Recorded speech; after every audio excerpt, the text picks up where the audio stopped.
Okay, happy Wednesday racing, bayang karerista. Shoutout lang tayo saglit. Shoutout kay Chef Cesar at sa mga bayang karerista. At happy racing sa iyo, boss. At happy racing na rin kay Boss Marshall Abbas at pati na rin kay Boss Ronald Susim. Okay, so Wednesday racing tayo, November 12, 2025 at first day of actual racing nga tayo sa Philippine Jockey Club. So matagal nating inaantay ito, no? At tingnan natin yung pakarera dito sa bagong karerahan niya sa Philippine Jockey Club. Okay, so same schedule tayo, no? Wednesday night racing, 7 karera at start time alas 5 ng hapon. Medyo manipis yung lineup natin pero medyo maganda yung lineup, no? At halos lahat 1,200 meters ang distansya. Okay, simulan na nga natin yung mga giya natin. Race number 1, 3-year-old and above maiden race. Distansya nga 1,200 meters. Start ng winner take all. Okay, first choice natin dito, kalahok numero 4, Love in the Rain. JB Guerra yung re-renta dyan. At siya nga yung first choice natin, no? Medyo may inam yung kinikilos nito sa mga barrier na takbo niya. So, siya nga yung first choice natin. Second choice, kalahok numero 6, Secret Monitor. Gagabayan niya ni Charles Reyes at from the Rabano Stable, no? At pag nilabas ng connection, tingin ko may panalo rin yan. Okay, so sa race number 1, first choice numero 4, Love in the Rain. Second choice numero 6, Secret Monitor. Okay, so dagdag na lang kayo bayang karerista kung may mga kursonada kayong dehado, no?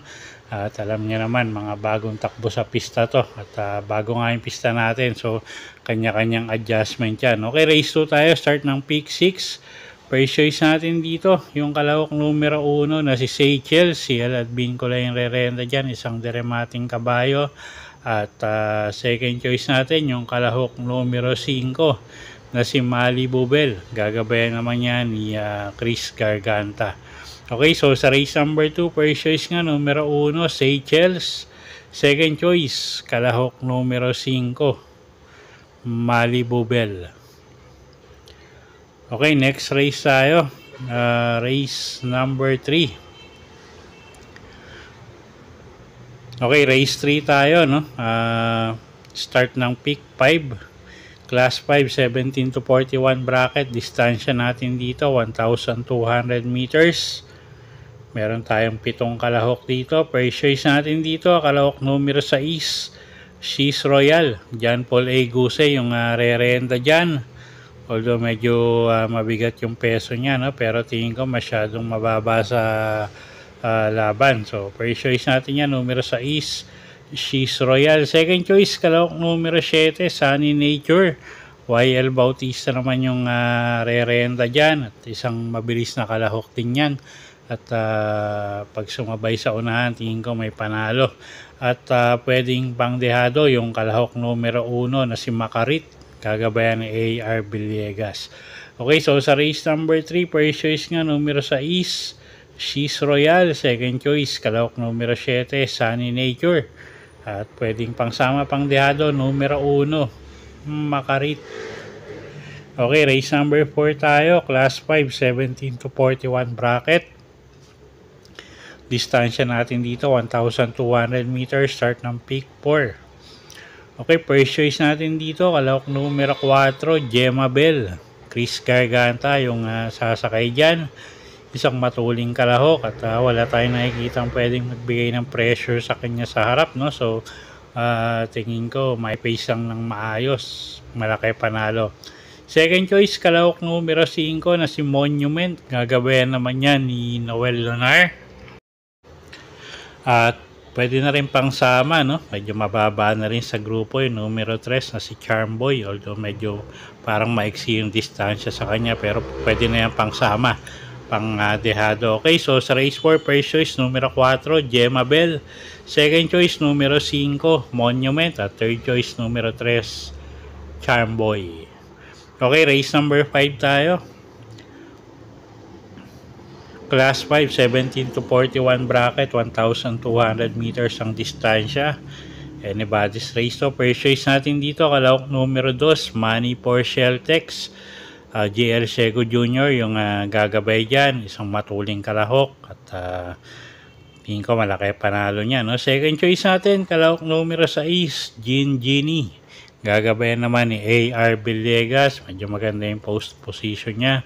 At gamay naman ni AR Villegas siya. Okay, so sa race number 5, first choice nga natin, kalahok numero 2, Money for Sheltex. At second choice, kalahok numero 6, Genie.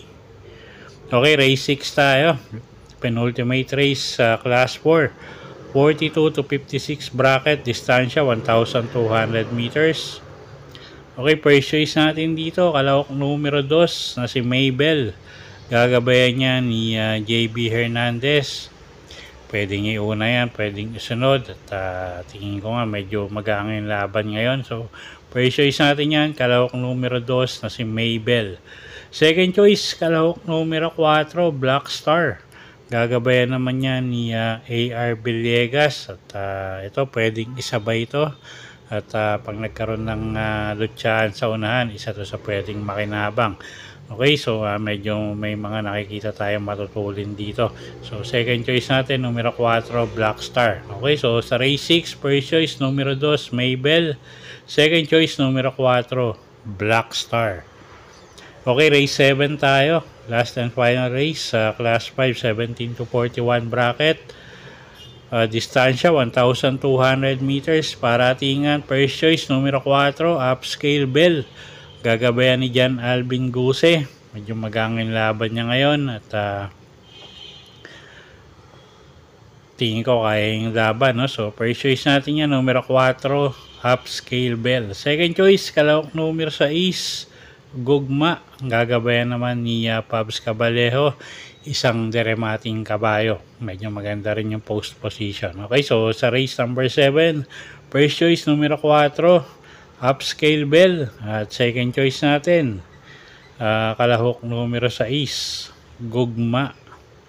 Okay, so yun po yung mga giya natin, no, para sa araw ng Miyerkules, November 12, 2025. At sana po'y makatulong sa pagpili nyo ng mga tatayaang kabayo. Inuulit ko po, kayo pa rin po masusunod kung saan nyo itataya yung pinagpaguran yung pera. Good luck po at happy Wednesday racing, bayang karerista.